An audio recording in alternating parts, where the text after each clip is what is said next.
Hallelujah. Oh, praise the Lord. Oh, praise the Lord.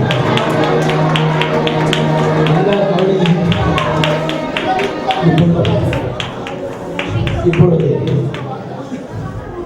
நான் ஆண்டவருக்காக எரிந்து பிரகாசிக்கிறோம்.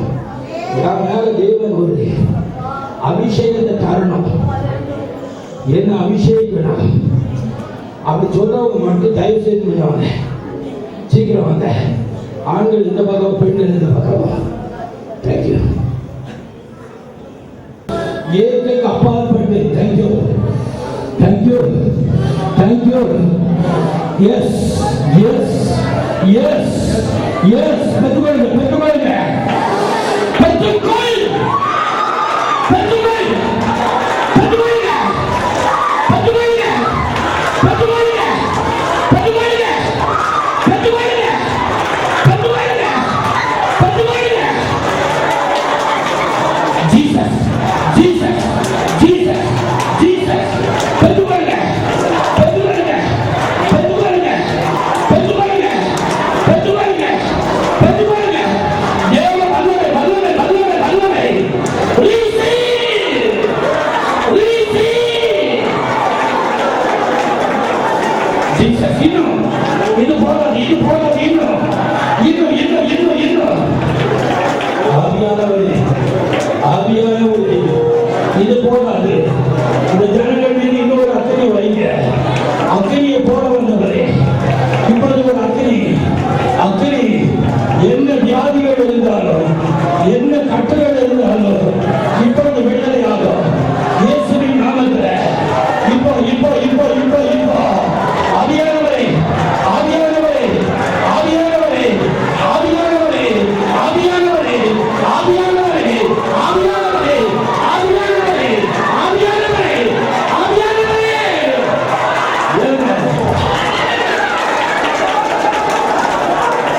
இன்னும் இன்னும் இன்னும் பெற்றுக்கொள்ளுங்க, பெற்றுக்கொள்ளுங்க, பெற்றுக்கொள்ளுங்க, பெற்றுக்கொள்ளுங்க, பெற்றுக்கொள்ளுங்க, பெற்றுக்கொள்ளுங்க, பெற்றுக்கொள்ளுங்க, பெற்றுக்கொள்ளுங்க, பெற்றுக்கொள்ளுங்க, பெற்றுக்கொள்ளுங்க, பெற்றுக்கொள்ளுங்க.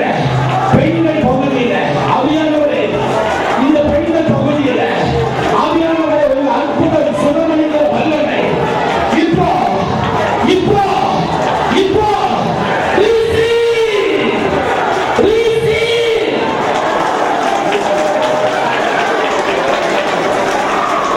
Jesus, Jesus, Jesus, Jesus. இயேசுவே, இவர்களுடைய குடும்பங்கள் ஆசீர்வதிங்க.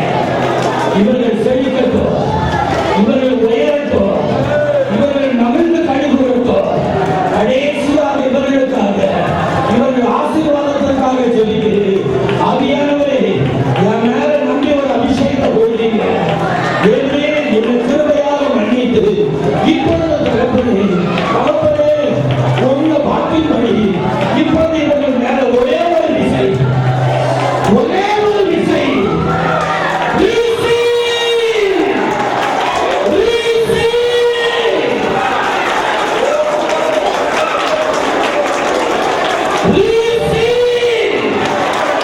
நன்றி, நன்றி, நன்றி, நன்றி, நன்றி. தேவனுடைய அக்கினி பெற்றுக்கொள், பெற்றுக்கொள், பெற்றுக்கொள், பெற்றுக்கொள். ஒரு கிரேட் anointing, ஒரு கிரேட் anointing. நீ விரும்பின பிரகாரமாகவே கர்த்தர் உன்னை வல்லமையாக நடத்துகிறார். பெற்றுக்கொள், பெற்றுக்கொள், பெற்றுக்கொள், பெற்றுக்கொள், பெற்றுக்கொள்.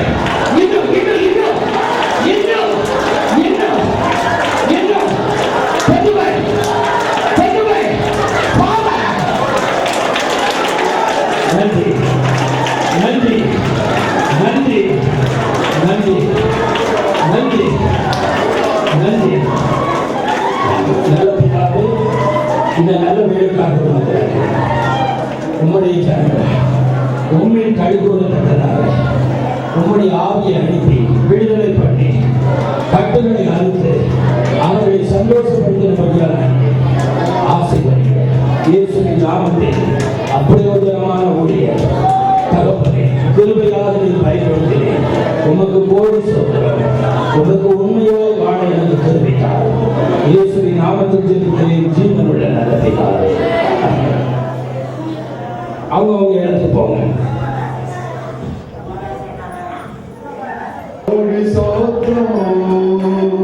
வாழ்வழிக்கும்